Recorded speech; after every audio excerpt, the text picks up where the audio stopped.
Maintenant, la zipette, c'est terminé. Tu t'es enfin décidé, tu vas prendre ta première paire de chaussons d'escalade.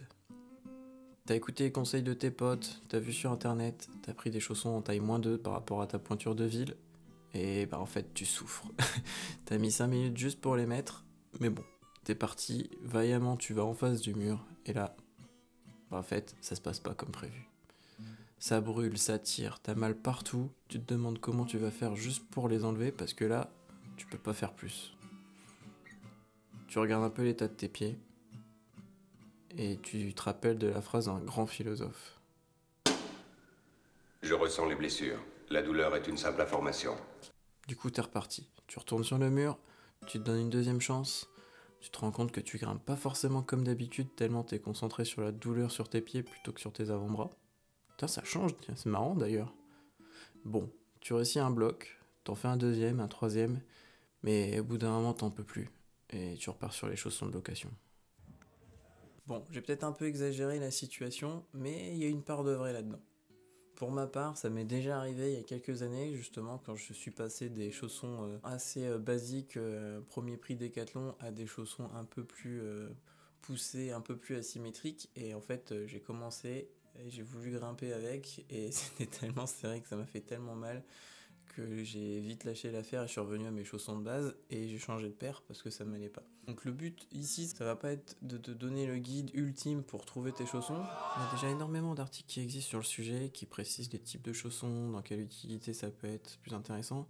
Le mieux, c'est quand même d'aller tester toi-même les chaussons en magasin, au moins pour ta première paire. La baguette choisit son sorcier, Monsieur Potter. Les raisons n'en sont pas toujours évidentes. Le but ici, c'est plutôt de te prévenir par rapport à ce qui pourrait arriver à tes pieds si tu prends pas quelques précautions simples dès maintenant. Ça se trouve, tu es même déjà dans l'un des cas que je vais te présenter ici et tu n'es pas au courant. Le premier cas que j'ai envie de te présenter est lié à l'un des conseils les plus répandus en escalade. Prendre des chaussons 1, 2, 3, voire même certains qui vont jusqu'à 4 pointures en dessous de leur taille de chaussures de ville. Nani? Déjà forcément, rien que pour les mettre, bah, tu vas douiller. Donc ça va pas être agréable. Ça risque de te brûler peut-être un peu le talon, le haut des orteils, ce genre de choses. Et ça peut même arriver que des fois c'est tellement serré que tu peux même plus bouger ta cheville. Et donc en fait, t'as une perte de mobilité. C'est déjà les premières gênes que tu peux avoir liées à ce conseil-là. En fait, il y a pire que ça, c'est que tu peux avoir des déformations qui ont lieu. Donc la déformation la plus connue, c'est ce qu'on appelle l'hallux valgus. C'est le fait que ton gros orteil se déplace vers l'intérieur de ton pied, donc vers les autres orteils. C'est aussi un souci qu'on retrouve souvent chez les danseuses, tout simplement parce que, même principe, leur pied est dans des ballerines et forcément est très compressé. En fait, c'est pas forcément une gêne qui peut amener des douleurs, mais par contre, t'as quand même une déformation au niveau de ton pied, quoi. Et selon le niveau de déformation, ça peut devenir problématique. Donc c'est pas forcément quelque chose auquel on pense tout de suite quand on prend ses premiers chaussons d'escalade un peu haut de gamme, mais forcément tu t'en doutes quand t'as ce genre de modèle qui est quand même assez asymétrique, qui est quand même vachement cambré. Ça fait forcément que ton gros orteil il écrase un peu les autres. Et selon ta génétique, selon la forme de ton pied, entre si tu as un pied carré, un pied égyptien ou un pied grec, tu vas potentiellement avoir des douleurs. Donc le plus connu, c'est la luxe valgus. D'ailleurs, Aurélie Dutertre, dans son bouquin, en parle. Et il y avait même une étude en 2001 qui disait que un grimpeur sur 5, après 12 ans d'escalade à niveau moyen, donc qu'est-ce que c'est niveau moyen, je sais pas trop, mais un grimpeur sur 5 a cette déformation-là. Donc forcément, en plus, on peut se dire qu'en 2001, il n'y avait pas autant de grimpeurs, il n'y avait pas autant de paires de chaussons qui existaient. Maintenant, j'ai l'impression que chaque marque sort 5 nouveaux modèles par an, donc toujours plus technique, toujours plus cambré, toujours plus griffant. Forcément, tu risques d'avoir ce genre de modification qui peut arriver et qui n'est pas forcément très positive.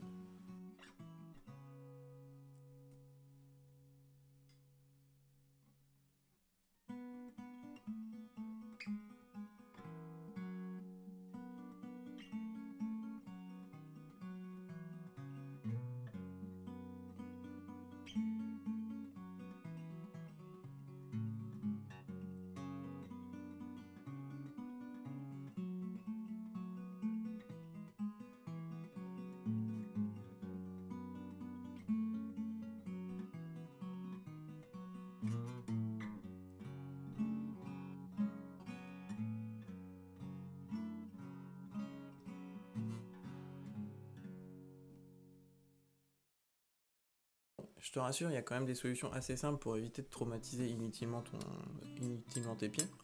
Le premier, c'est tout simplement d'enlever tes chaussons dès que tu as fini ton bloc ou ta voie. Ça paraît bête dit comme ça, mais ça évitera que ton pied soit trop resserré dedans. Forcément, quand tu viens d'obtenir tes chaussons, tu seras obligé de le faire parce que ça fera tellement mal aux pieds les premières séances que tu vas le faire régulièrement.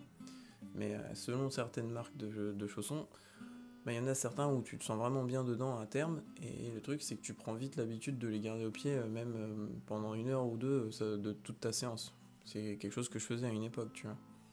Les Sportiva Theory, tu vois, c'est vraiment mon modèle de cœur, je suis tellement bien dedans.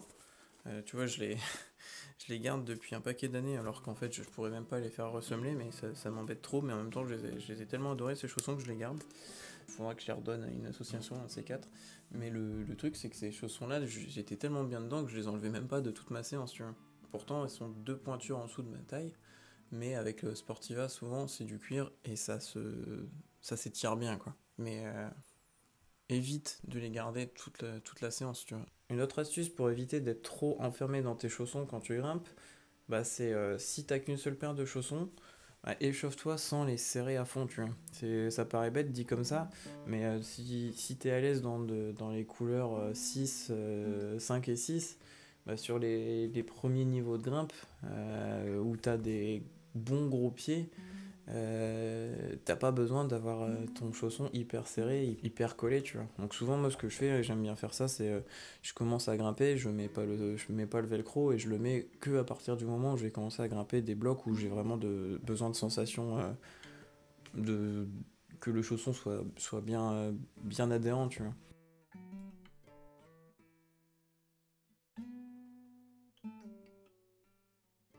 Une autre astuce toute simple pour éviter justement de souffrir à chaque fois que tu prends des chaussons, c'est de les faire ressemeler, tout simplement. Genre là, clairement c'est trop tard, malheureusement. En fait, si tu les répares à temps, si tu les fais ressemeler du coup, chez un cordonnier idéalement qui est accrédité, la Sportiva le font par exemple, t'as des cordonniers qui peuvent ressemeler avec la même gomme de même qualité que quasiment d'usine. Ça peut être une bonne solution parce qu'en fait du coup en refaisant tes chaussons, les réparant, déjà t'économises facilement 60-80 balles selon le prix de ton modèle. En général ça coûte autour de 50 euros, tu vois, un ressemelage. Et en fait du coup tu récupères des chaussons déjà faits à ton pied et la gomme est neuve, quoi. Donc en général un ressemelage tu peux le faire peut-être 1-2 fois par modèle, après ça devient un peu limitant quand même.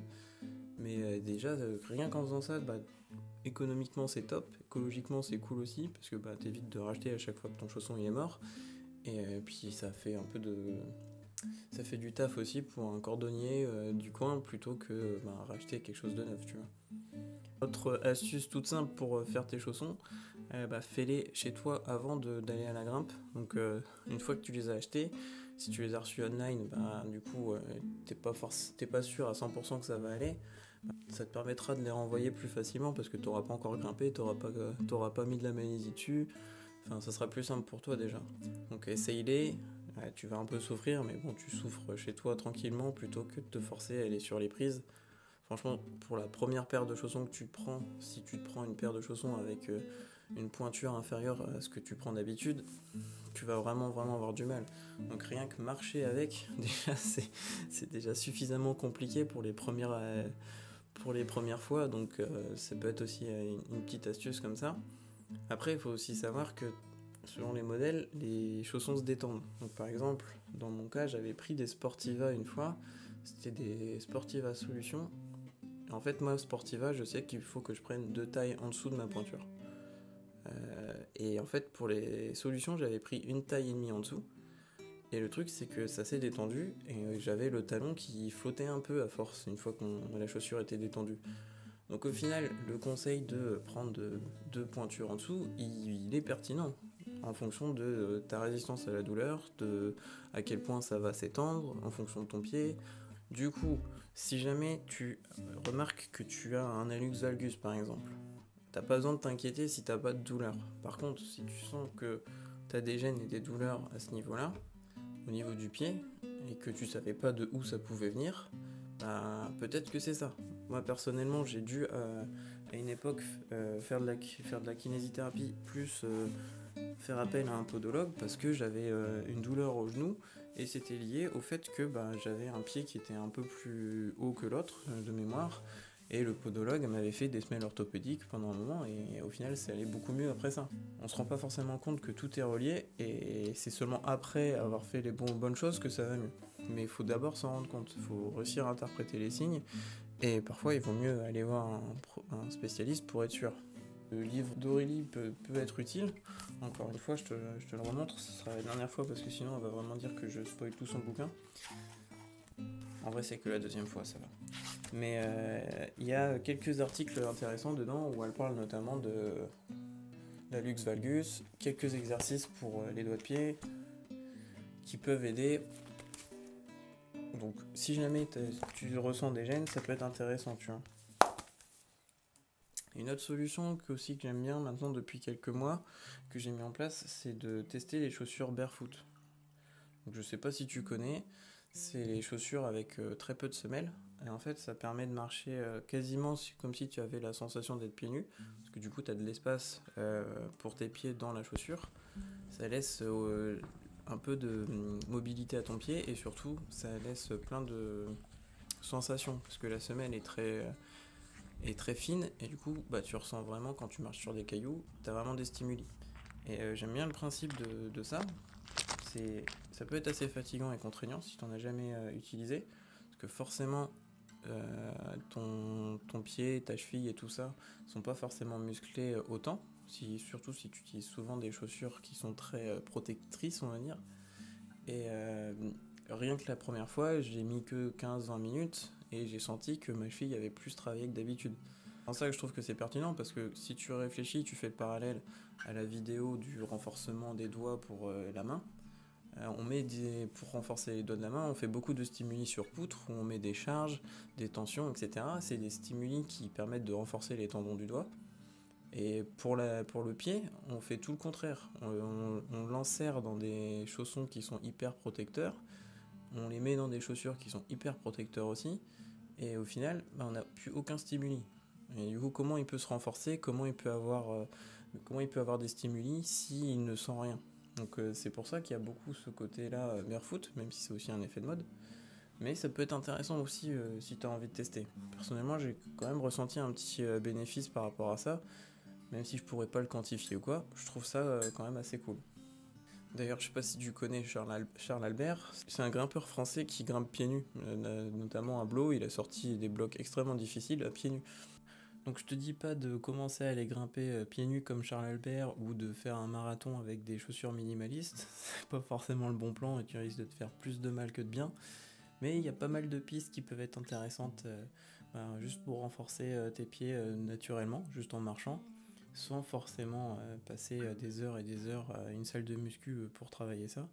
D'ailleurs, ça sera un peu compliqué parce qu'il n'y a pas beaucoup de machines pour ça. Mais voilà, ça peut être une piste aussi pour toi. Dans cette vidéo, j'ai pas du tout abordé les notions d'hygiène de pied, de chaussons, de lavage de chaussons d'escalade, etc. Et il y a beaucoup de pour et contre entre laver les chaussons à la machine à laver, le faire à la main, ce genre de choses. Moi, je te donne juste mon astuce. Je sais pas si elle est valide à 100%, mais en tout cas, ça marche pour moi. Juste, je mets mes chaussons dans la machine à laver à 30 degrés, enroulés dans plein de serviettes. Comme ça, ils sont un peu protégés des chocs et ils sont quand même nettoyés. Si vous avez d'autres astuces, n'hésitez pas. Il y a toujours la tactique du bicarbonate de soude, mais ça sera juste pour les odeurs, pas pour un nettoyage en profondeur, on va dire. En attendant, du coup c'est fini pour cette vidéo. Si t'as appris des choses, n'hésite pas à me le dire. Il y a toujours le Discord si tu veux échanger en direct avec d'autres grimpeurs sur plein d'autres sujets, type calisthénie, renforcement des doigts, et potentiellement du coup maintenant par rapport aux chaussons d'escalade, si tu cherches par exemple une nouvelle paire, pourra peut-être t'aider. N'hésite pas du coup à t'abonner également si jamais tu as trouvé des choses intéressantes ici. Il y a plein de vidéos, il y a plein de sujets. Prochaine vidéo, ça va être sur le sujet de la calisthénie avec un peu de mobilité et de grimpe forcément. En attendant, bonne grimpe à toi et puis on se retrouve dans une prochaine vidéo. Salut!